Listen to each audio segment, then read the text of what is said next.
قومای ما گفتن پدرت شهید شده. چیزی که از او مانده بود یک واسکت بود که پر از خون بود، برای ما نشان دادن. گفتن چیز دیگری نمانده از ایشون.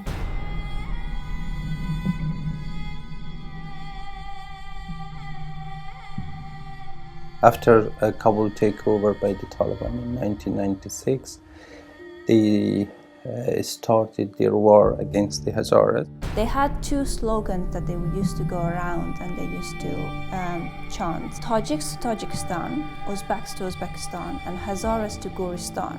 Goristan means graveyard. After the kind of push, I had this image, this sense of the dead bodies always with me. I was thinking people who left Afghanistan before me. Taliban, because had a very bad experience from the 1997. The Taliban arrested thousands of Hazaras from the city of Mazar-e-Sharif, including many from Afghanistan's highways, and put them in large concentration camps. They started to kill the civilian people, just as the Hazara people, on their own houses, on their own shops. They would go door to door and they would identify the Hazaras that lived in those houses, and they would target those.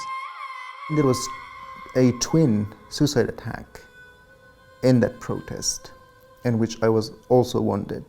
بعداً برای ما گفتن که 3-4 روز شهدا را نماندن طالبان رو دفن بکنن. بعد از روز سوم مقارب ما جمع شدن و رفتن شهدا را شناسایی کردن و دفن کردن. It was traumatizing for me, extremely traumatizing for me. I have always that scene with me.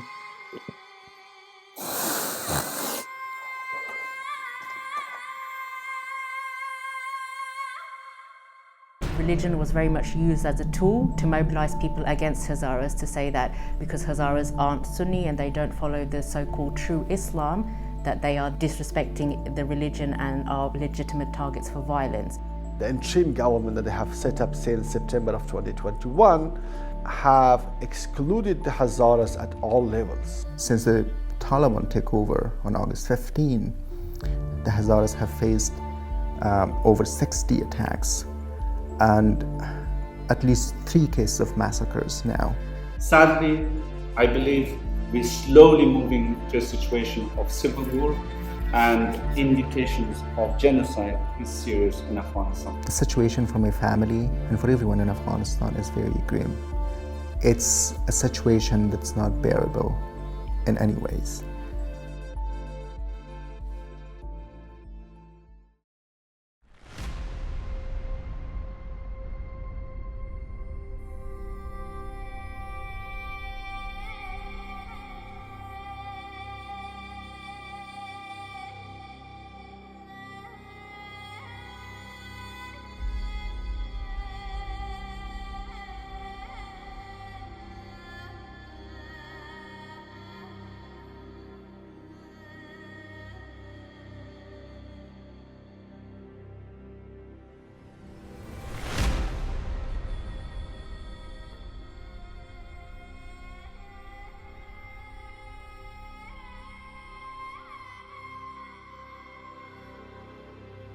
The Hazaras are one of the major ethnic and cultural groups that live in Afghanistan and are distinctive in several ways.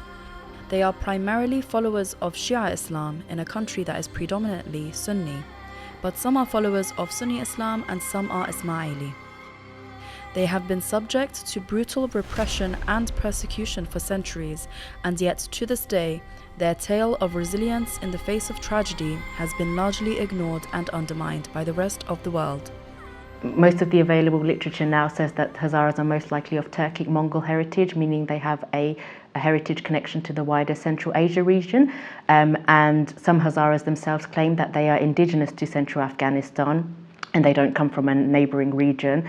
And what is referenced a lot in those discussions is that Hazaras were in fact the community who built the ancient Bamiyan Buddha statues in the region, and those statues are 6th century statues of the Buddha, which were destroyed by the Taliban in 2001.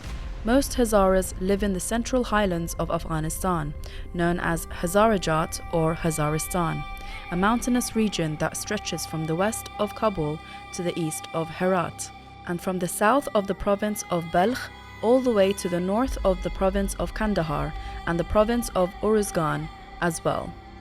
In the late 1890 or in 1890, there was a huge campaign against the Hazaras due to the nation building project that started in Afghanistan in the 1800s, early, or actually in the 1700s, meant that the king of Afghanistan, Amir Abdurrahman Khan, launched a campaign against the Hazaras because they wanted to ensure Afghanistan was made into a homogeneous society, and that meant that committing a genocide to sort of kill or at least dominate or invade the Hazara culture, language, the religion, and because the Hazara was very, very powerful, they wanted to ensure that they sort of took that power away from them so they wouldn't be a threat to the nation building of the Afghan state.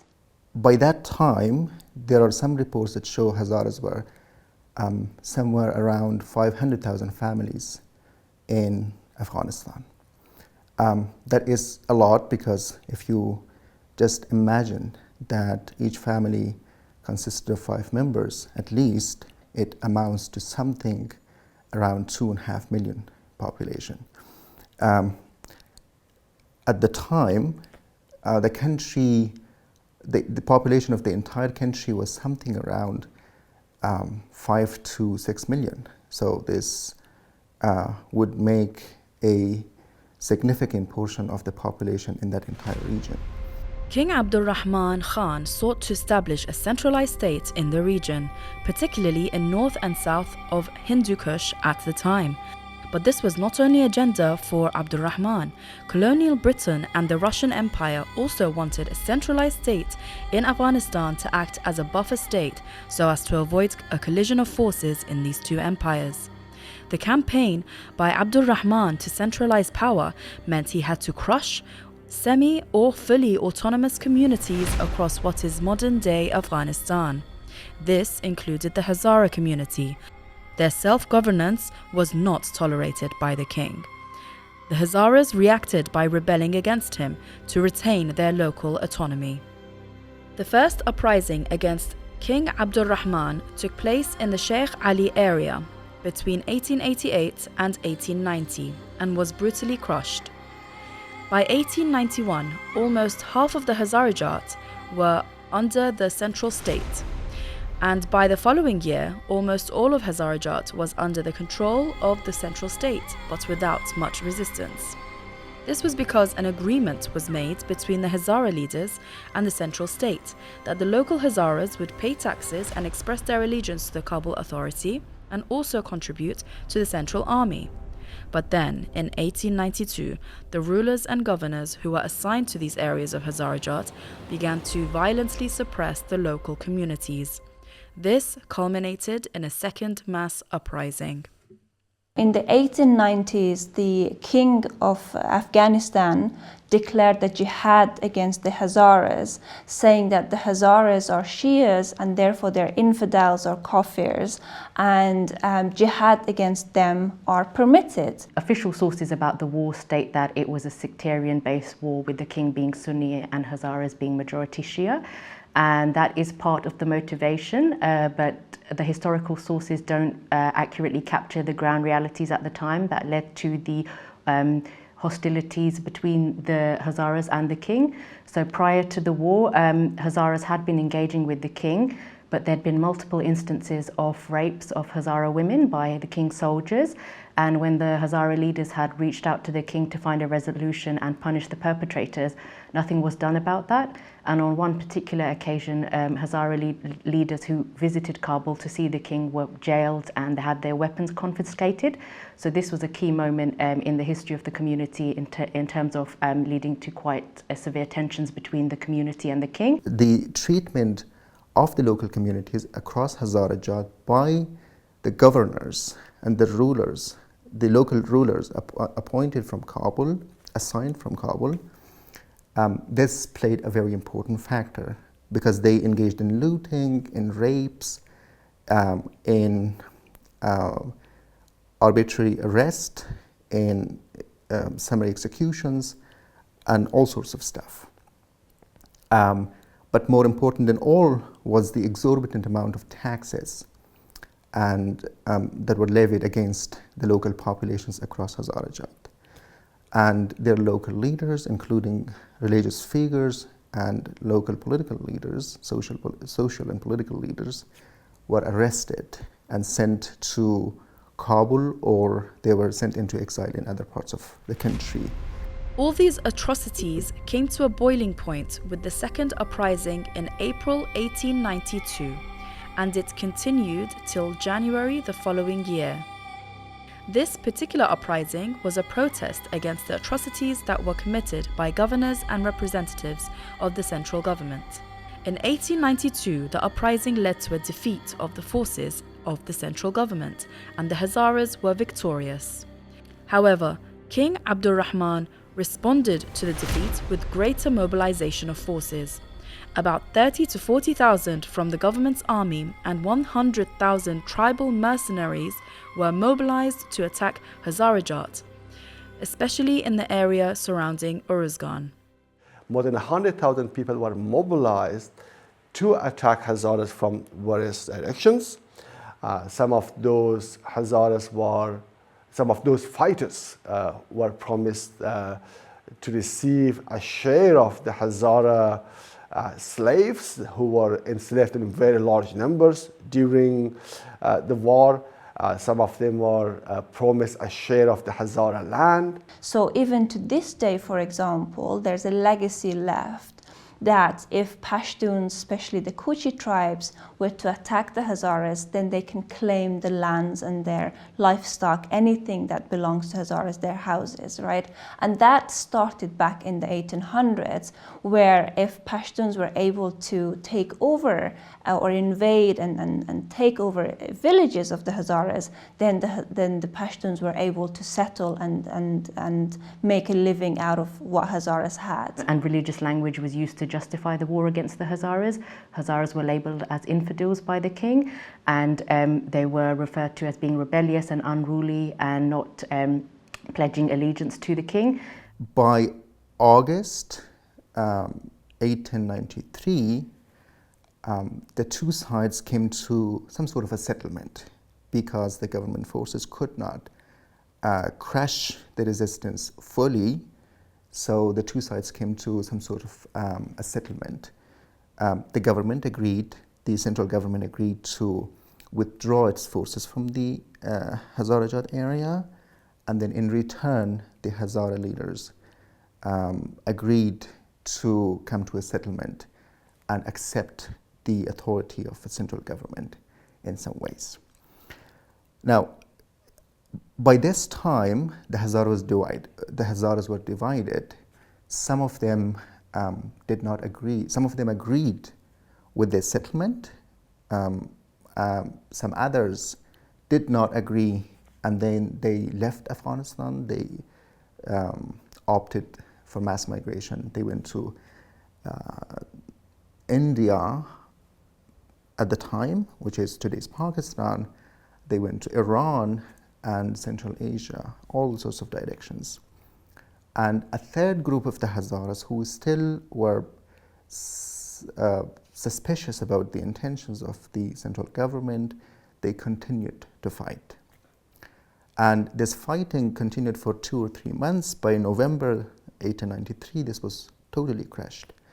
And it was then that all of the atrocities were committed. So as a result of this war, the Hazaras suffered quite significantly. They lost quite a significant part of their historical homeland, their territories. Large, extensive parts of their territories were depopulated from their Hazaras. Thousands of Hazaras that were sold in the bazaars of Kabul. There are areas that is actually named after where Hazaras were being sold. And also in 19th October, I think it was 1893, in the Bazaar of Calcutta, 10,000 Hazaras were sold. Women were given as a gift, were given to Pashtun commanders and chiefs. Hazara children were given as gifts, and this was something that had a huge psychological impact on the Hazaras as well. Hazaras had no longer rights to be able to get education, work within the government, or be able to self-govern themselves. You also had Sunni extremist religious clerics that would go into Hazara villages, and they would enforce their ideologies into this liberal community. Commonly, the Hazaras believe that they lost up to 62% of their population as a result of the war, as well as the disease and famine that struck Hazarajat following the 3-year war on the Hazaras. Until 1923, Hazaras legally were slaves, and it was permitted to have Hazaras slaves. And it wasn't until then when slavery altogether was abolished. And when we talk about slavery, we never really often talk about the sex slavery that Hazara women had to experience. And this was something, even to this day, Hazara women suffer from it because of this impact of the campaigns that they had in the 1800s. We have non-Hazaras that even today, they see Hazara women as less. They see them that, they're loose women, not only because of that, but also because of the ideologies and because of the values that we as a community hold. And therefore, if you're a Hazara woman in Afghanistan, you're more prone to sexual assault and sexual harassment compared to a non-Hazara. So the impact of the genocide that we experienced in the 1890s, we still experience it and live the impact of it today in Afghanistan. Most importantly was the collective deep trauma that the community carried with themselves ever since, particularly in the 20th century. So all of this had a lot of repercussions for the community, because in the 20th century, the community did not have that political organization, that political mobilization to advocate for their participation and for their rights.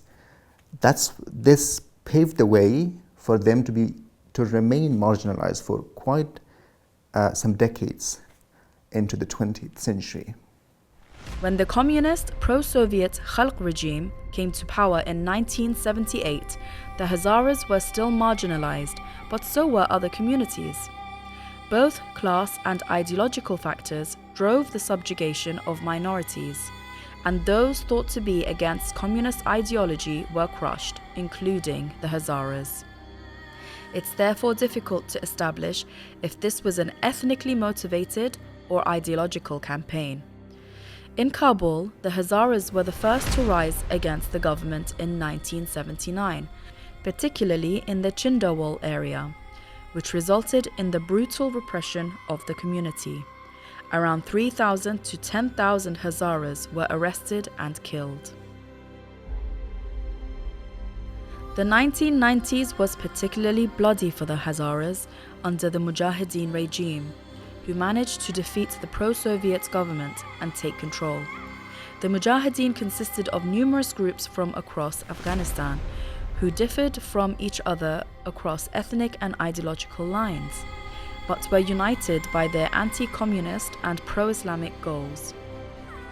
During this time, the Hazaras faced at least one case of massacre of huge proportions in the Afshar neighborhood of Kabul. Between 1,000 to 2,000 people were killed in the span of a few days. Amid the fighting that broke out between the various factions of the Mujahideen in October 1994, in the southern city of Kandahar, emerged a group of predominantly Pashtun religious clerics who labeled themselves as the Taliban. This new militia formed with support from Pakistan and became dominant within the next few years. The Taliban was also backed by a number of international jihadist groups, including Al-Qaeda, who provided financial, personal, and military support to the group. The Taliban captured Kandahar in late 1994, Herat in 1995, Jalalabad in early September 1996, and Kabul by late September 1996. As they established control over Afghanistan's western, southern, and eastern regions, as well as Kabul, by 1998, they focused their efforts on northern Afghanistan. During this period, Mazar-e-Sharif had become the main stronghold of the anti-Taliban alliance, which was led by the internationally recognized President of Afghanistan, Burhanuddin Rabbani. The Taliban made a number of efforts to take control of the northern city of Mazar-e-Sharif, as it was the last stronghold of the anti-Taliban alliance during this period. In that time, they launched their war against all Hazara land, Hazaristan, the central part of Afghanistan. And the Hazaras has no choice. Decide to defend their lands, and because the Taliban message was clear.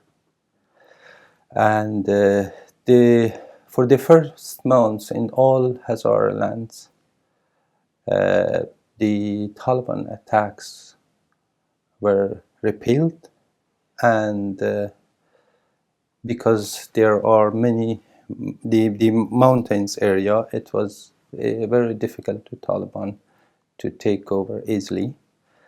And in that time, the Taliban found another way to repress them. They blocked all routes to Hazara area. It was like their decision was to starve the people. Between 1997 and 1998, the entire Hazarajat faced a blockade by the Taliban. So it was an economic blockade. They even banned the flow of aid, international aid to the communities, and it was a total economic sanction against the entire Hazarajat to crush their resistance. Over this period, thousands of people died because of famine, hunger, and disease. Because they did not have access to food, they did not have access to medicine. سلام عرض ادب، یاسر محسنی هستم، متولد سال 1993 در قریه پالوزولی به دنیا آمدیم. مکتب ابتدایی و متوسطه در قریه پالوزولی به اتمام رساندم. بعد از او برای مکتب لیسه در قریه بایتمور رفتم. مکتب لیسه را در قریه بایتمور به اتمام رساندم. درباره خاطرات در دوران طالبان، در واقع خاطرات تلخی از او زمان داریم. یکی دو خاطرهایی که من به ذهن دارم فعلا، یکی از روزها چون زمین‌های ما را طالبان غصب کرده بودند، ما با مؤسسان سفیدان قریه خود رفتیم نزد ولسوال طالبان. هر قدر که ما پیش از اونا عذر کردیم، مؤسسان سفیدان ما عذر کردن که اینها یتیم هستند، کسی را ندارن، امرار معاش نمیتونن، بر از اونا زمینایشان را پس بدن. طالبان قبول نکردن و متاسفانه زمینای ما را تا یکی دو سال طالبان غصب کرده بودن، نمیدادن. حولی که ما میششتیم غصب کرده بودن، نمیدادن. یک از خاطراتی که هیچ نمیتونم فراموش کنم این است که حق ما را گرفته بودن، ما نمیتونستیم از حق خود دفاع بکنیم. Mazar-e-Sharif is a very ethnically diverse city in northern Afghanistan. It's the fourth largest city of the country and the capital of Balkh province. In August 1998, the Taliban took control of the city and engaged in one of the most brutal and largest massacres of civilians in the war in Afghanistan. However, the first major attempt to overtake Mazar-e-Sharif was in 1997. During this time, the Taliban took control of the city after they negotiated a deal with an Uzbek leader, General Abdul Malik. He assumed that he had an agreement with the Taliban. He would switch sides with the Taliban and allow them to take over Mazar-e-Sharif, and in return he would share power with the Taliban. But after the Taliban took control of the city, they started to disarm other resistance groups, including the Hazaras and Tajiks in the city. That attempt to disarm various groups led to severe opposition, and many groups started rising up against the Taliban. In May 1997, the Taliban suffered one of the greatest military defeats in Afghanistan. Taliban forces, who were new to the city, lost hundreds of their members due to attacks from various groups. This set the base for Taliban efforts to relaunch their offensive on the city of Mazar-e-Sharif. They made another attempt in September of 1997 and failed to control the city. But as they retreated from Mazar, they committed one of the massacres in an area called Kizilabad, a primarily Shia neighborhood in Balkh, in Mazar. The following year, in 1998, the Taliban launched a bloody offensive on the city of Mazar-e-Sharif, in which the militia reportedly drove up and down the narrow streets in their pickup trucks, shooting to the left and right and killing everything that moved, from shop owners and cart pullers to women and children shoppers, and even animals. More than 8,000 civilians were massacred, as the Taliban successfully captured the city. No foreigners or press were allowed in the city or its surroundings at the time, and only a very few humanitarian organizations have been permitted to carry out relief work in the city since the incident. They engaged in what was a genocidal killing frenzy over a period of several days. As they began to establish their control, they launched a more systematic campaign of searching and killing and arresting the Hazaras of the city. And the way that they did it was absolutely horrendous and inhumane. They would go door to door and they would identify the Hazaras that lived in those houses, and they would target those.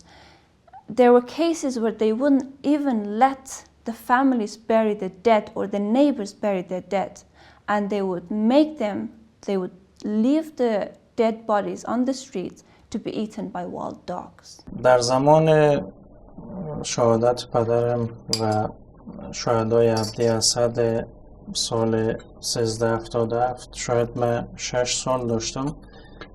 چیز زیاد به یادم نمیه، ولی چیزایی که به یادم میه ما به طرف کو رفتیم و بعد از 3 روز ما برگشت به خانه خود آمدیم، یعنی به قریه خود. و چیزایی که بعداً شنیدم در 3 جای در 3 محله کسایی که در منطقه ما یعنی هزاره و شیعه بودن به شهادت رساندن طالبان، هم از نظامی و غیر نظامی، شاید نزدیک 370 چند نفره در بین 2 الی 3 روز به شهادت رساندن. They abducted hundreds of people and put them in prisons, and several thousand people were killed. According to Human Rights Watch, over the next few days, at least 2,000 people were killed in the city of Mazar-e-Sharif. But there are other reports that indicate up to 6,000 or 8,000 people were killed, mostly the Hazaras in the city of Mazar-e-Sharif. ما شاید تقریبا بعد از 3 روز برگشتیم به قریه خود. چیزی که به یاد دارم صحنه‌ای که ما برگشتیم به قریه خود، اما لحظه اقارب ما، قومای ما گفتن که خانواده شما تحت تعقیب است، شما باید از اینجا فرار بکنیم. بعد از این که ما میخواستیم فرار بکنیم، برای مادرم گفتن که باید بچه ها را چیز بتن، پیراهن دخترانه بتنی که متوجه نشوند طالبا که اینا کی هستن. و برای من و برای بچه های کاکای من پیراهن دخترانه دادن که ما چادر و سر داشتیم و از قریه فرار کردیم. بعد شب را به یک قریه خانه یک از اقارب ما ماندیم. بعد از او رفتیم به خانه مامای. تقریبا 6 ماه ما اونجا بودیم که چند ماه از او را در یک خانه تاریک بدون از اینکه بیرون برایم شبانه روز اونجا ماندیم. بعد از 6 ماه از خانه تاریک ما شاید از اولی مامای بیرون شدیم آمدیم. بعد از 6 ماه وقتی ما برگشتیم به قریه خود دقیق یادم است وقتی مادرم ما را برد به خانه امی قومای ما، گفتن پدرت شهید شده و چیزی که از او مانده بود یک باسکت بود که پر از خون بود، برای ما نشان دادن، گفتن چیز دیگری نمانده از ایشان. و بعداً برای ما گفتن که 3-4 روز شهدا را نماندن طالبا که دفن بکنن. بعد از روز سوم اقارب ما جمع شدن و رفتن شهدا را شناسایی کردن و دفن کردن که اکثریت از اونا شناسایی نمی شدن. حتی بعد از او ما آمدیم به قریه خود برگشتیم و هر کس شهدای خود شناسایی کردن و دفن کردن. مادرم در واقع امو وقتی که واسکت پدر مرا دادن و خبر شدن که پدرم به شهادت رسیده و واقعا شوکه شده بود که متاسفانه تا امروز مشکلات روانی دارن. همچنان نه تنها مادرم که اعضای دیگر خانواده ما، مثلا خانم کاکایم، پسرها و دخترهای کاکایم متاسفانه مشکلات زیاد روانی دارن. فعلا هم از این مشکل رنج میبرن که همچنان خودم تا امروز متاسفانه آثار از او اتفاقات هست و نمیتونیم از یاد ببریم. They had two slogans that they used to go around and they used to chant, and that was something that they were very common among. Even to this day, they're being used as a hate speech against the Hazaras. One of them was Tajiks to Tajikistan, Uzbeks to Uzbekistan, and Hazaras to Goristan. Goristan means graveyard. So this idea of building a homogeneous society of Pashtuns only in Afghanistan meant that all the Tajiks should go to Tajikistan, Uzbeks should go to Uzbekistan, and the only place for Hazaras was the graveyard, right? Another campaign that was led during the Taliban regime was that either Hazaras convert to Islam or they die. The Islam means that we have to follow the school of Hanafi. So Shia in Afghanistan under the Taliban regime is not accepted, and it was used as an excuse to be able to eliminate the Hazaras.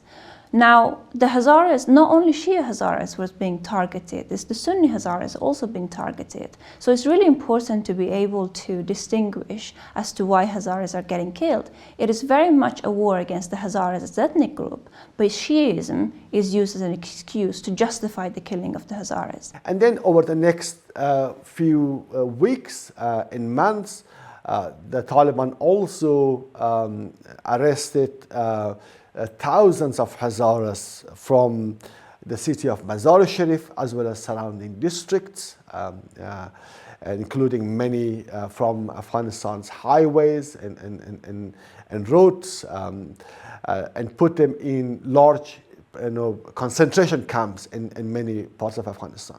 Another major case of massacre, which was largely underreported, was the massacre of the Hazaras who were escaping the Taliban brutality and travelling to Pakistan.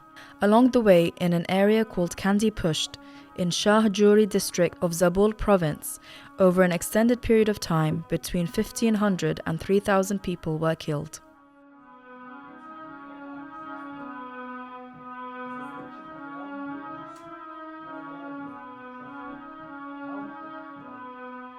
Me and my brother, we flee Ghazni to Pakistan, and when we arrived in the border area between Ghazni and Zabul province, the Shah Jui district, the place named Kundapusht or Kandapusht, there was a broken or destroyed bridge, and the car stopped, and the driver asked us to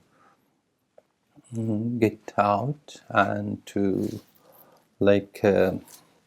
because it was difficult for the car to pass from this destroyed bridge. In that moment I was 14, And when we were passing from under this bridge, I saw many dead bodies. Many of them the bodies were mutilated, and men, women, children, young, and it was a horrible scene that I saw in my life. I never forget that scene, because when we arrived in Quetta, Pakistan, it was very difficult for me to sleep during the night, because every night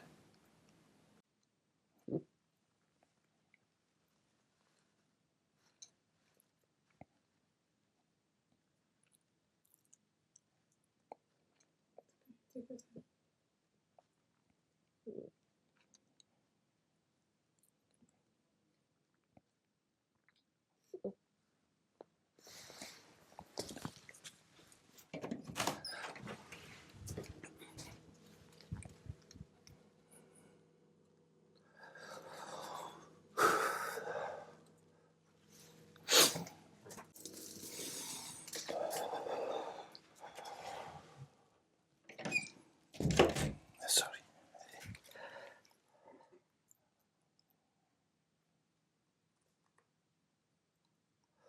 So I have always that scene with me.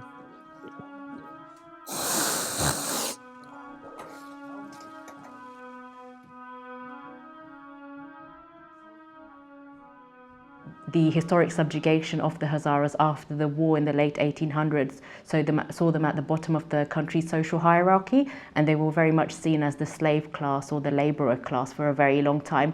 So that unfortunately impacted perceptions of identity internally, not just externally. They would bully you for looking different, for following a different religion. You would start to hate yourself, and that's something that unfortunately is very common among the Hazara community. Hazaras were no longer able to call themselves Hazaras. They had to say we're Afghan.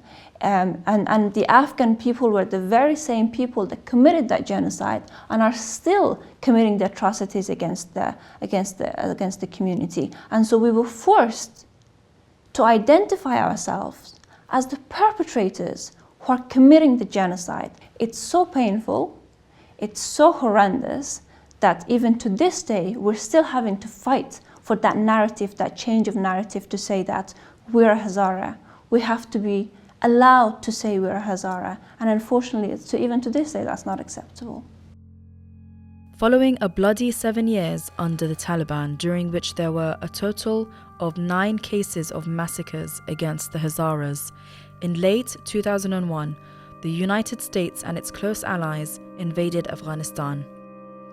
On the basis of its global war on terror, launched as a response to 9/11, they aimed to dismantle Al-Qaeda in the region and to deny it a safe base of operations in Afghanistan by removing the Taliban government from power.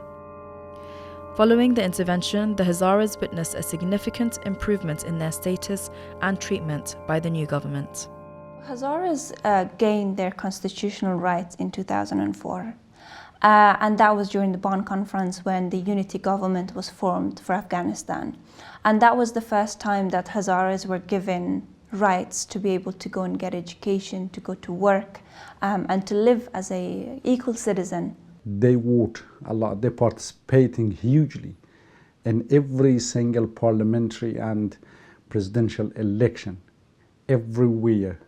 If, for example, if you have a look by the number of the election all the time, the highest number of the participating women in the election are in Bamiyan, in Daikundi, in Ghazni, and everywhere. The first female minister in the history of Afghanistan was a Hazara woman. The first female mayor in Afghanistan was a Hazara woman. The first female governor was a Hazara woman. The first female athlete to go and compete in the Olympic was a Hazara woman. Hazara woman with lead the way for business, entrepreneurship, science, academics, you name it. Hazara women were at the forefront of all of these changes. Habiba Sorabi is a Hazara woman who was appointed as governor of Bamiyan province in 2005, the first woman in Afghanistan to become a governor of any province in the country. She previously served as Minister of Women's Affairs as well as Minister of Culture and Education. She has been instrumental in promoting women's rights and representation in Afghanistan. Among some of Habiba's outstanding accomplishments is being awarded a fellowship by the World Health Organization for her work as a hematologist. We have evidence that the inclusion of women in negotiation process is associated with more sustainable outcomes of political settlement. During the Taliban rule in Afghanistan, Dr. Sorabi and her children fled to Pakistan but returned frequently in secret. She worked underground as a teacher for girls, both secretly in Afghanistan and in refugee camps in Pakistan for Afghan refugees. She also became the Vice President of Humanitarian Assistance for the Women and Children of Afghanistan. Hazaras really excelled in education. One area that has been written about quite a lot is what is known as the CANCOR, which is the National University Entrance Exam that takes place in all 34 provinces of Afghanistan. And every year it would be Hazaras who would top that exam, both Hazara boys and girls. My village, for example, I'm from this little area in Jawhari, a district in Jawhari. In 2006, when I came from Afghanistan to here, that was when we first initially had schools open for girls, right? I went back in 2016, the last time I was there. The literacy rates among men and women, boys and girls, were equal. And that district was producing the most educated women compared to any other districts in Afghanistan. Between 2002 and 2010, it was mostly organized armed attacks by Kuchis across Hazarajat, but at the same time, starting from 2006 and 2007, abductions of the Hazaras along the highways. Beginning from 2010, this became more complex because the Taliban began carrying out suicide attacks and much more brutal ways of killing of the Hazaras. The highway connecting Kabul to Bamiyan traverses through Maidan Wardak, and in that particular area, which is called Darre Maidan, in that particular area, the Taliban have abducted and killed in the most brutal ways, at times by a kite string. They have slaughtered the Hazara passengers by kite strings. This has gone for years, and because of these brutalities, this particular place in Maidan Wardak is called the Death Valley, or the Death Highway. In 16 July 2016, Hazaras led one of the biggest civil movements in Afghanistan, in the history of Afghanistan, where thousands, if not millions, of women, men, students marched the streets of Kabul, around the country, and they demanded justice and equality, demanded a country without any discrimination. And that demonstration on 16 July 2016 was targeted. The area that they targeted was majority of them, perhaps 90% of them, were educated university students, graduates of masters, PhDs, and bachelors, right? Majority of them. In 2016, I participated in one of the protests that the Hazara communities waged to express their dissatisfaction with a discriminatory development plan at the time. But then there was a twin suicide attack in that protest, in which I was also wounded. I went through a few surgeries until I got my health back. it was traumatizing for me, extremely traumatizing for me. It was a very bloody attack. Other reports from the community sources say that even more than 100 people were killed in that attack, and more than 500 people were wounded. The situation immediately after the attack, after the explosion, was a very bloody scene that was very apocalyptic, I would say. I was standing there, I had a shrapnel. I didn't know immediately that I had a shrapnel, but I was standing there looking around myself and seeing everyone had fallen on the ground. A crowd, so it was a square that was packed with crowds of people, but all of a sudden you see all of them lying on the ground, and there is this silence for a moment, and after that you hear the wailing and crying and the noise, and then people escaping in all directions, and then the shooting, the blind shooting that starts after that by the security forces. And the scenes after that was very, very shocking, because you could see people in their bloods. You could see people who were still breathing, who were crying for help, but you could not see any enough rescue operations at the scene. And you could see people who were thrown, wounded people who were thrown on top of one another behind some pickup trucks, who were carried to hospitals across the city. It was very traumatic.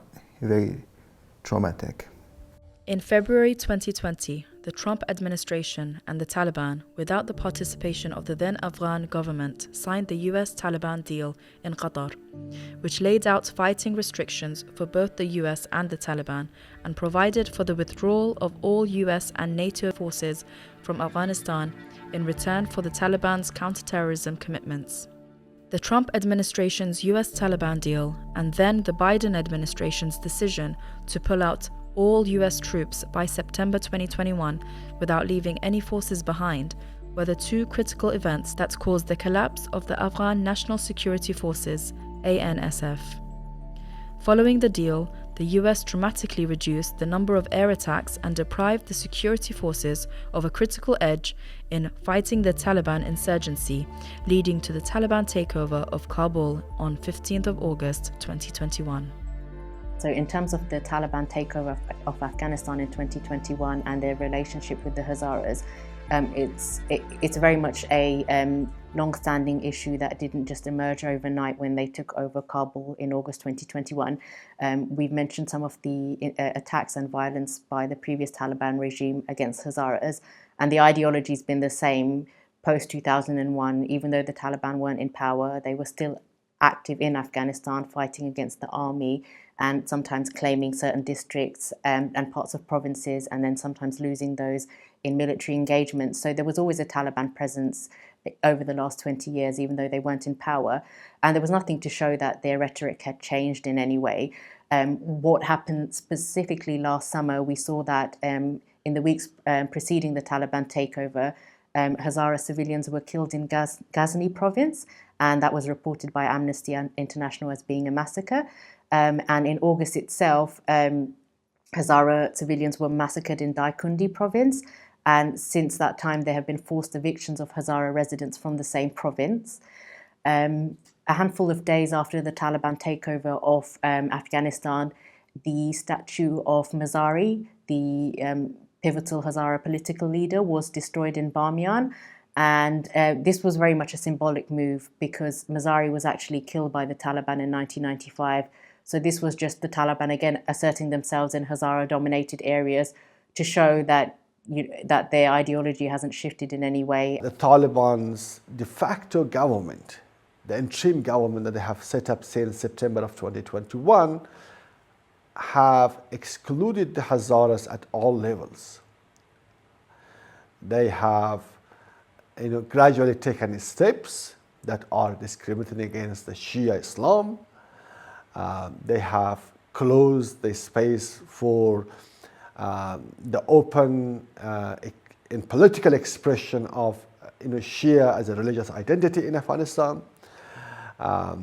They have removed and sacked hundreds of Hazaras from various government agencies, including Hazaras who worked as government civil servants in different agencies in Kabul, but also in the provinces. And they have also essentially appointed Pashtuns in Hazara areas in most of the districts and governors across Afghanistan. As we speak now, there is no Hazara minister, even though the Hazaras in Shias constitute a quarter of at least the population of Afghanistan. There is no Hazara provincial governor in Afghanistan.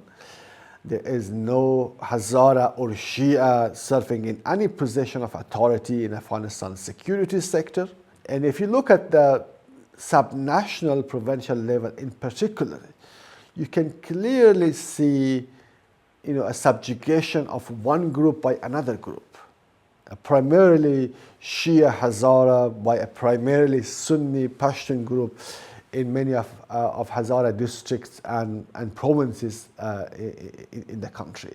Since the Taliban took over on August 15, since then the Hazaras have faced over 60 attacks that we have documented, and at least 3 cases of massacres now.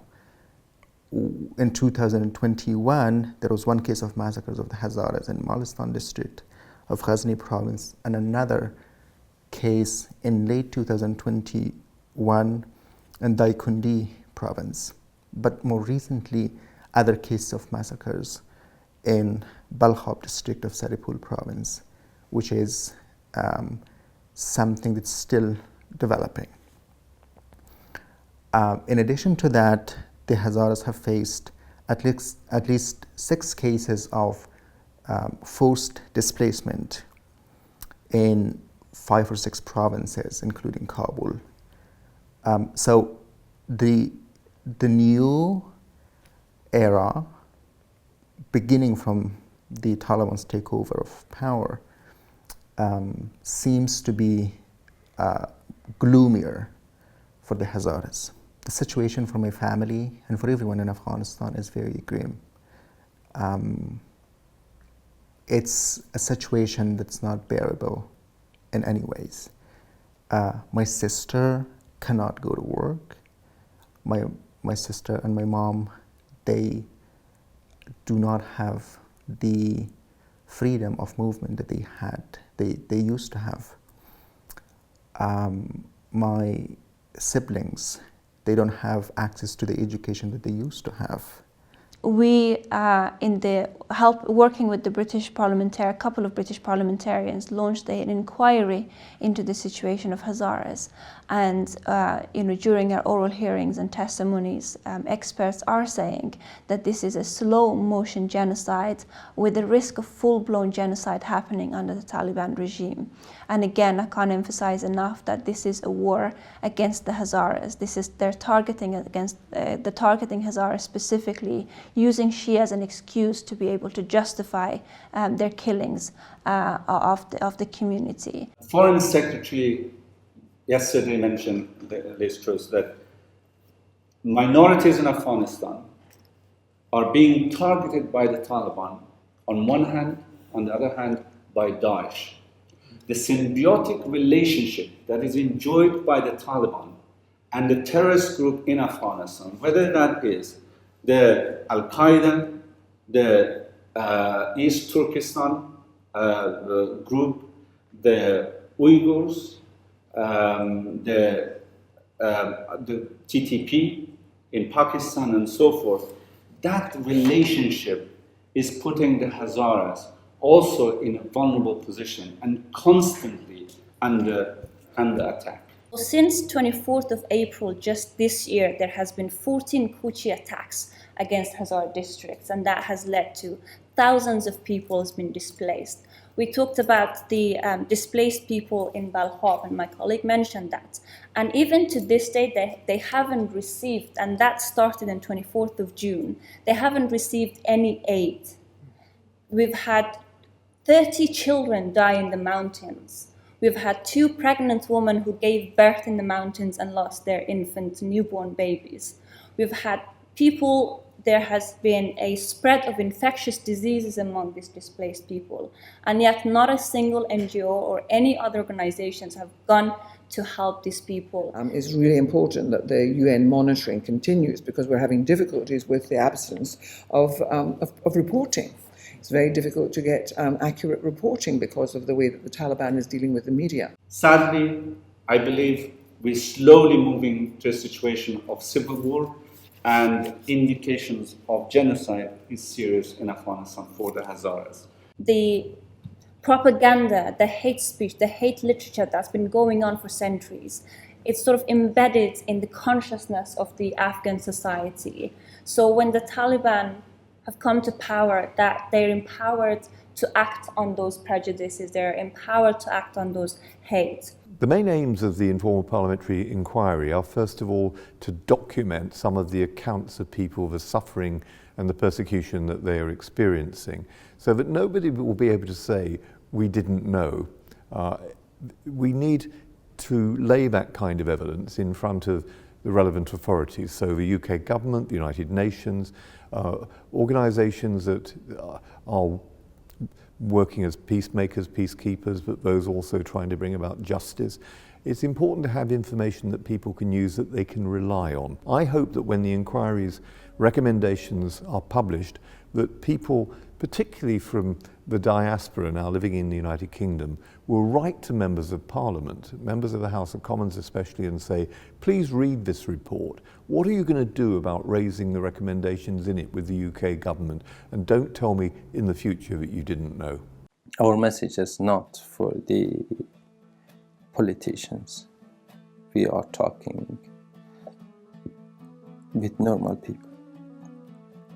And I think a recognition of this pain can change something in Afghanistan. And we try to raise the voice and to speak with with other community, and to have their support to recognize this pain.